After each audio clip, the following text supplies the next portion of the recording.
Indus Water Commissions. If there's a problem, it is to be taken to the technical problem, neutral experts, and if the legal advice is to be taken, then the court of arbitration. India has run out from there as well, because they don't have a legal ground to stand on. Emergency provisions, those have already exhausted, that time is gone, that was to be done in 1965. And the general provisions, this is a very important provision. It does not impinge upon any territorial claims, because the waters that come to Pakistan mostly emanate from China and the Tibetan plain, run through Indian occupied Kashmir, which is a disputed territory. So by a very serious legal definition, India is not an upper riparian, and then they enter Pakistan from there. Obviously that provision is a very important provision which we cannot ignore, and this is very important thing which, once somebody holds a treaty in abeyance or abrogates the treaty, would mean something more for Pakistan than just the waters. Final provision, of course, is a treaty cannot be modified without mutual agreement, and that India has already done. So, in my opinion, the treaty has been violated grossly. And it is one of the most serious national security threats that Pakistan has faced since its inception. Next, please. Now, this is what IWT allows to India. It allows domestic use of water on the western rivers. It allows non-consumptive use, that the water cannot be consumed beyond a certain limit. Hydropower generation through run-of-the-river projects with specific design constraints, which means India should not develop a system by which it can regulate the flow of waters according to its will and wish. That is the fundamental argument in this. And then IWT caps the cumulative storage of water over 3 western rivers, and this is 3.6 million acre-feet of water. And this is important to note. And while Chenab, IWT allows 1.7 million acre-feet of storage without disrupting the flows of waters. That is the caveat. So basically the restrictions were designed to prevent India to manipulate the river flows against Pakistan.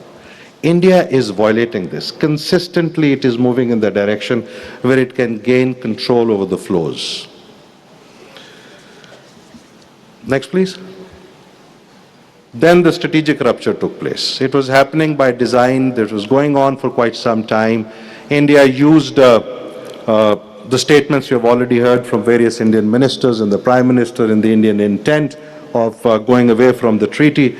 It was basically part of a strategy that India has adopted for the last 10 years. Let's not be mistaken. It is not an isolated incident. Pahalgam was used as a trigger. There is no evidence that Pahalgam was done by anybody. Even if it was done, it is to be treated in a very different way in the international system and bilateral between the two states. So it is, you have to see this abeyance in a larger construct, which is an indirect strategy which India has adopted, at least for the last 10 years, very openly. It is to isolate and weaken Pakistan. Part of this is the proxy wars which are happening in Pakistan. Part of it was economic thing, part of it was the narrative thing, the cognitive domain, put Pakistan in bad light around the world. So this was in the larger construct, things were happening, and hence abeyance of this treaty.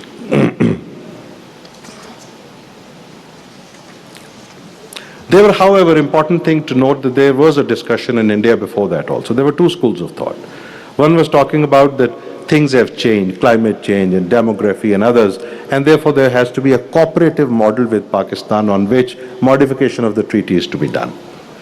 That model is not a bad model of discussion, but the other was, which was saying right from the start, that India, more water was given to Pakistan and this treaty has been unfair to India and all. But then the policy of Mr. Modi and his government to indirectly put pressure on Pakistan or directly put pressure on Pakistan, combine this with the state action. Quickly, what is the situation on the hydro infrastructure on the western rivers, which are the rivers of concern for Pakistan? Next, please. River Indus, there are two projects which have been completed. The third one is proposed, and these projects have minimal storage capacity and has a minimal impact on the water flows.